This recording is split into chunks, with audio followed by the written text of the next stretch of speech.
E aí, galera, tudo? Hoje, então, a gente vai falar um pouquinho sobre as frações. Hoje, uma breve introdução. A gente vai falar, então, sobre o que é uma fração, sobre a representação geométrica, sobre a leitura e a escrita, e para finalizar a aula de hoje, a gente vai falar sobre a fração de um número. Então, primeira coisa, vamos conceituar a fração. A fração ela é uma relação entre a parte e o todo. No caso dessa pizza, ela foi dividida em 8 partes, e a parte de baixo de uma fração, a gente já vai dar nome às partes. Vocês sabem que eu gosto bastante de dar nome a todos os termos da matemática, né? Mas por enquanto vamos chamar de parte de baixo. Nos mostra então o número de partes em que o inteiro foi dividido. No caso, essa pizza foi dividida em 8 partes. E a parte de cima, o número de partes consideradas. Então, nesse caso, eu tenho 8 fatias em 8, né? Nada foi consumido ainda da pizza. Detalhe, quando a gente representa uma fração, o nosso inteiro ele deve ser dividido em partes iguais.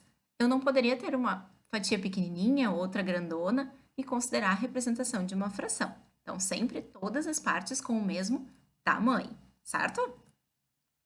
Já esse segundo exemplo, foram consumidas agora 2 fatias. Qual seria a fração correspondente ao número de fatias de pizza que sobrou? Então, de novo, o número de partes que o inteiro foi dividido, a gente registra embaixo. A pizza continua tendo sido dividida em 8 fatias, certo? Então, a minha parte de baixo é 8. E em cima, o número de partes consideradas. A pergunta que eu fiz para vocês foi quantas fatias haviam sobrado ainda, né? No caso, 1, 2, 3, 4, 5, 6. Então, sobraram 6 partes de 8. Como eu disse para vocês, aí estão os nomes. Então, o número de partes que o inteiro foi dividido se chama denominador. E o número de partes consideradas, então, se chama numerador. O numerador fica em cima, o denominador fica embaixo. Sempre lembrar disso, hein? Não vou inverter. Um pouquinho mais sobre as frações. Digamos que eu tivesse uma barra de chocolate e essa barra ela tem 18 quadradinhos. Vocês podem contar, tem 18 quadradinhos. Então, a minha fração foi dividida em 18 partes. Mas alguns quadradinhos foram consumidos. Qual a quantidade que restou? Coloquei aqui o desenho, né, de como era a barra antes, até para facilitar a nossa contagem. A fração, então, do chocolate que restou foi 13 partes, né? 1, 2, 3, 4, 5, 6, 7, 8, 9, 10, 11, 12, 13, de um total de 18. De novo, o chocolate havia sido dividido em 18 partes e a parte considerada é 13. Eu poderia também ter perguntado qual foi a parte consumida. No caso, seriam 5 partes de 18. A representação geométrica de uma fração. Então, a representação por desenho. Como eu disse para vocês, o denominador, que é a parte de baixo, me indica em quantas partes o inteiro foi dividido. O numerador, quantas partes eu considerei. Então, como seria a representação do 2/3? Eu deveria ter o meu inteiro dividido em 3 partes e considerei 2.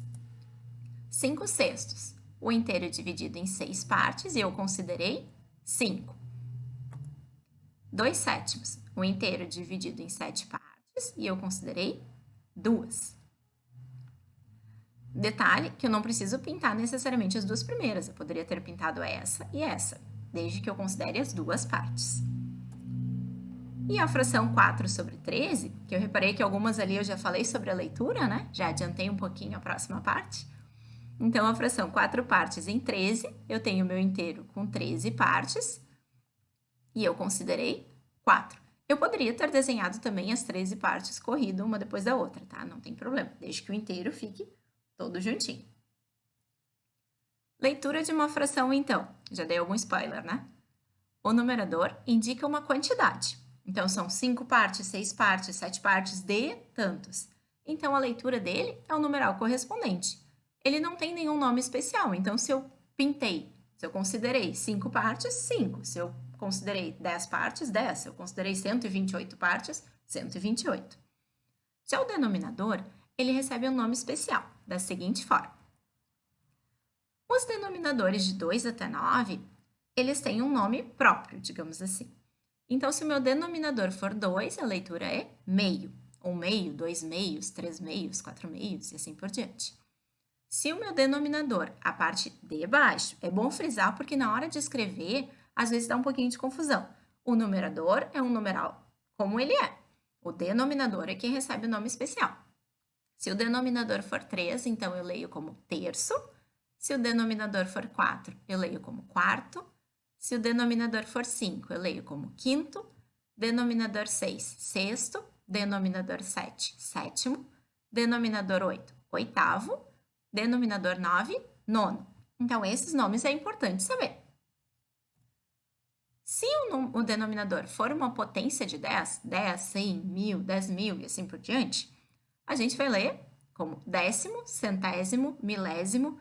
Lá, quando a gente for ver os números decimais, esses nomezinhos vão voltar a aparecer, porque são as partes do inteiro, mas cada coisa no seu momento, né? Então, por hora, a gente lembra. Se o denominador for 10, décimo. Denominador 100, centésimo. Denominador 1000, milésimo. Se o denominador for 10.000, a gente junta as duas partes. Então, vai ser um décimo de milésimo. E assim por diante. Todos os outros denominadores, a gente vai escrever o numeral seguido da palavra avos. Por exemplo, se o denominador fosse 15, que não é um número que aparece nessa lista aqui, então seriam 15 avos. Se o denominador fosse 28, 28 avos, certo? Exemplos de leitura, então. Aquelas frações que a gente já fez da representação geométrica, como que ficaria? 2 terços, ó, o denominador 3, que a gente lê terço, né? 5 sextos, 2 sétimos e 4 trezeavos. Como eu falei para vocês, não está naquela lista de 2 a 9, nem potência de 10, a gente acrescenta a palavra avos. Ah, Soraya, tá fácil, manda alguma coisa mais difícil. Então, vamos trabalhar a fração de um número, que eu acho bem interessante. Por enquanto, a gente ainda não vai trabalhar com multiplicação de frações, porque a gente não viu isso ainda.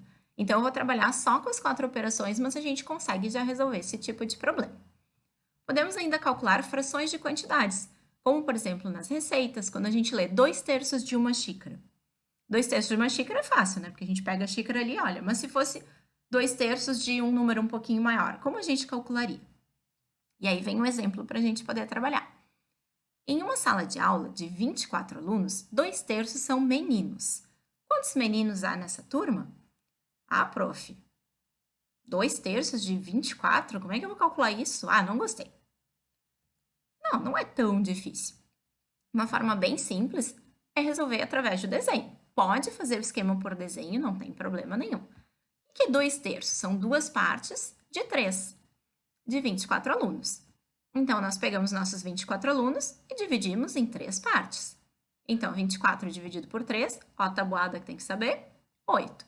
Então, se eu fosse fazer o esquema por desenho e dividir a turma em 3 grupos, ficariam 3 grupos de 8, para totalizar os 24. Mas a gente falou que 2 terços eram meninos, então eu vou pintar 2 partes das 3. E basta somar, né? 8 mais 8, que é a minha parte que acabou sendo pintada, 16 alunos. Ah, prof, mas eu não gosto de fazer desenho, não tem como eu fazer por cálculo? Tem. Outra forma é através do cálculo. O que são 2 partes de 24 alunos? A gente vai dividir o total de alunos pelo denominador, que é a mesma coisa que a gente fez lá no desenho. A gente dividiu os 24 nas 3 partes. E, em seguida, multiplicar o resultado pelo numerador. Então, como é que vai ficar? Divide pelo de baixo, multiplica pelo de cima. Divide pelo denominador, multiplica pelo numerador. Certo? É importante saber os nomes, mas se tu conseguir fixar que vai dividir pelo de baixo e multiplicar pelo de cima, já é um baita ganho. Então, como é que vai ficar? Divide pelo de baixo, então aqui, ó, 24 dividido por 3 é 8. Pode anotar o resultado aqui no ladinho, se quiser, e multiplica pelo de cima. Ou pode fazer o esquema linha por linha, não tem problema. O que eu não aconselho é engatar aqui o vezes 2, porque aí fica 24 dividido por 3 é igual a 8 vezes 2, acaba ficando um pouco confuso matematicamente falando, tá? Então, o que são 2 terços de 24 alunos? Divide o 24 por 3, resultado deu 8, multiplica pelo 2, resultado deu 16. Então, se 2 terços dos 24 alunos são meninos, há 16 meninos nessa turma. Lembrem da resposta completa. que até lá pelo quarto, quinto ano, é bem tranquilo, depois parece que esquecem de dar a resposta completa, né, galera? Um último exemplo, então, para a gente encerrar a aula de hoje. Quanto é 2/5 de R$ 100? Digamos que para incentivar um pouco, eu dissesse, ó, quem me der a resposta, eu dou 2/5 de R$ 100. Não, isso não é verdade, é só um exemplo, tá bom? Então, divide pelo de baixo, multiplica pelo de cima. Ou, usando os termos corretos, divide pelo denominador, multiplica pelo numerador. Então, R$ 100 dividido em 5 partes dá R$ 20. Como eu vou considerar duas partes, multipliquei o 20 por 2, 40. Então, resposta, 2/5 de R$ 100 são R$ 40. Certo, galera? Então, essa é a nossa introdução sobre frações. Tem muita coisa ainda para a gente ver, mas eu precisava trabalhar essa partezinha porque a gente logo, logo vai trabalhar a porcentagem e vai precisar, então, desse conhecimento, principalmente da parte da fração de um número. Um beijo e até o nosso próximo encontro!